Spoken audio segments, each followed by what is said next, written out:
Welcome to this episode of Open Source RV. My name's Marco. I'm going to be your host. And on this episode, we're going to remove and reinstall an exhaust manifold. We're going to do the exhaust manifold gasket, and we're also going to have to remove and reinstall an engine oil dipstick tube. This is all going to be done on a 1999 Chevy P30 workhorse. Hope you guys enjoyed the video, and I'd like to encourage you to watch all our other videos. We've got some great RV content on hiking, rock hounding, maintenance repairs. We did 10 months over 22 states. We made all types of great videos. Hope you guys enjoy them. Make sure you subscribe, and let's begin. Alright, so to begin, we're going to go over to the passenger side wheel well.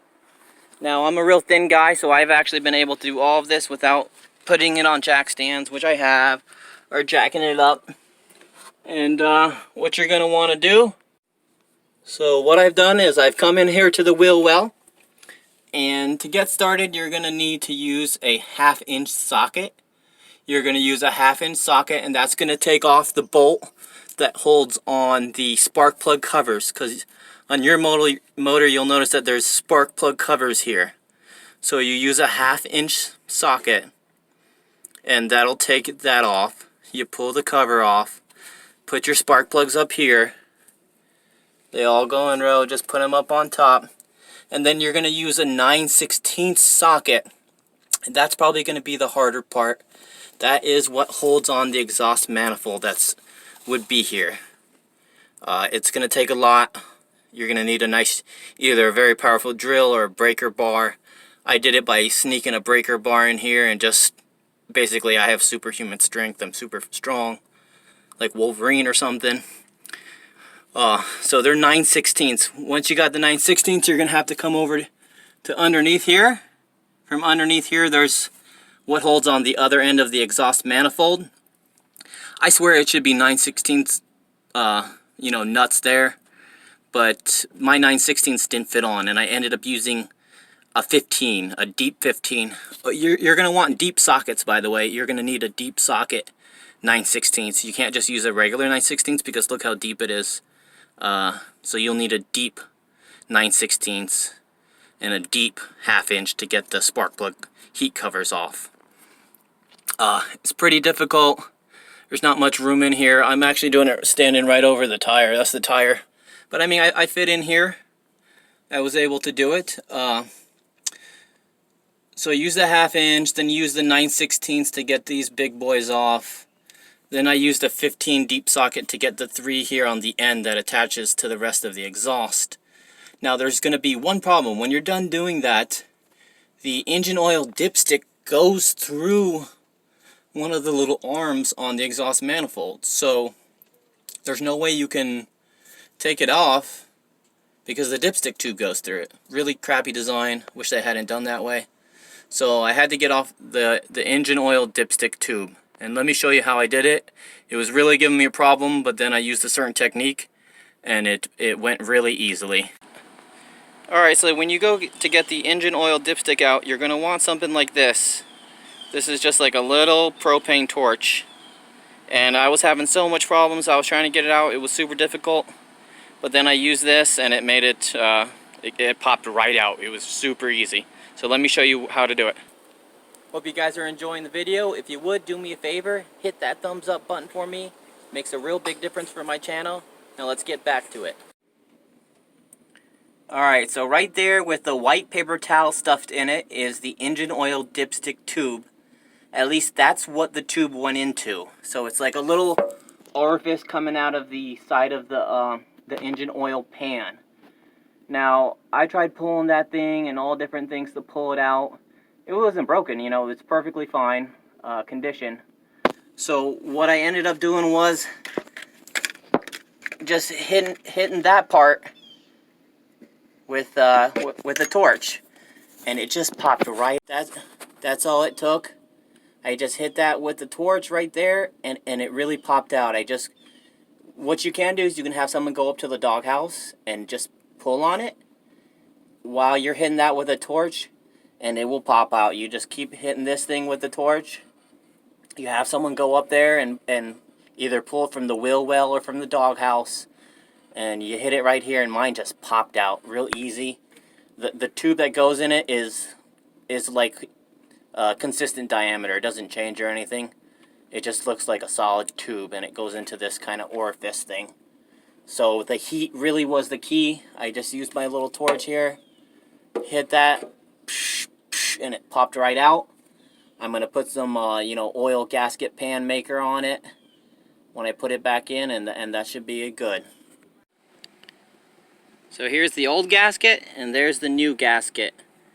Definitely some slight differences. You'll see that it's a lot thicker around the ports. Let's see if I can get a good angle.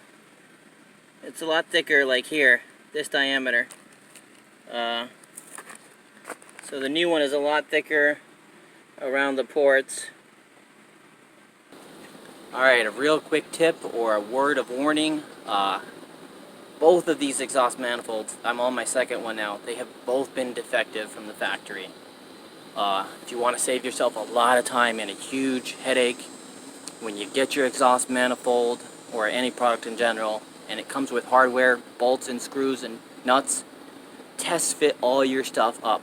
The threads have been bad on the first set, and on the second set, the nuts were bad. So I've gotten 2 dorman exhaust manifolds in a row. Both of them were defective. So it was a really messed up situation. The manager up at the store was able to set me up with some correct hardware, and it's pretty bad quality control on Dorman's part because they were both factory defective, the hardware kit. So double check your hardware.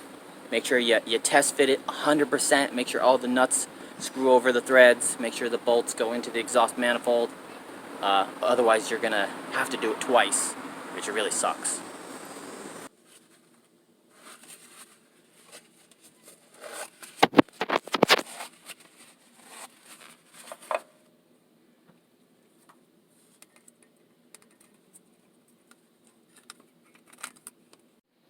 So I got this bad boy on.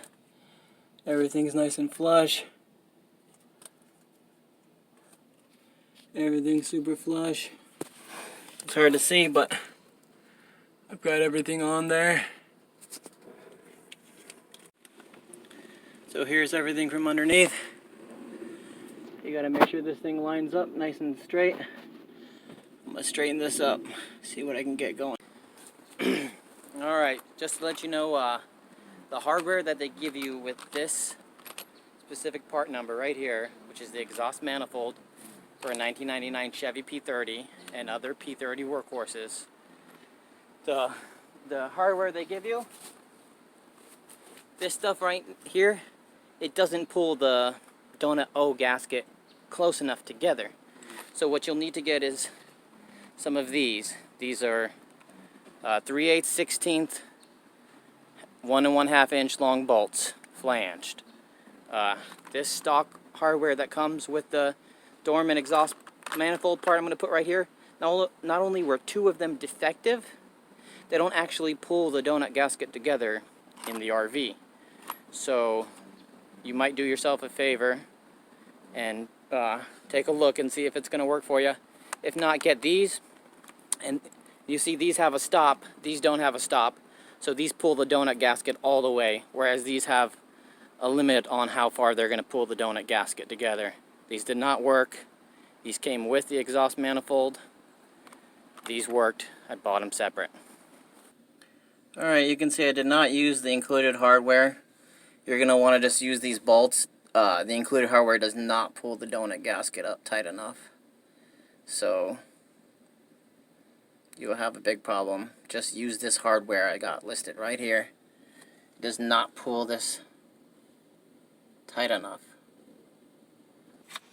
So I got this drill.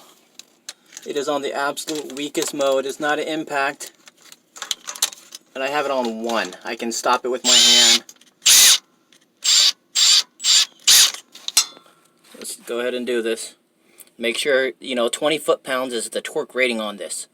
So you want to make sure you do it according to spec. 20 foot-pounds. Alright, so I've got my oil dipstick tube rerouted. I'm going to hit it with some ultra black advanced formula oil resistant and see what I can do. Let me goop it up and plug it in.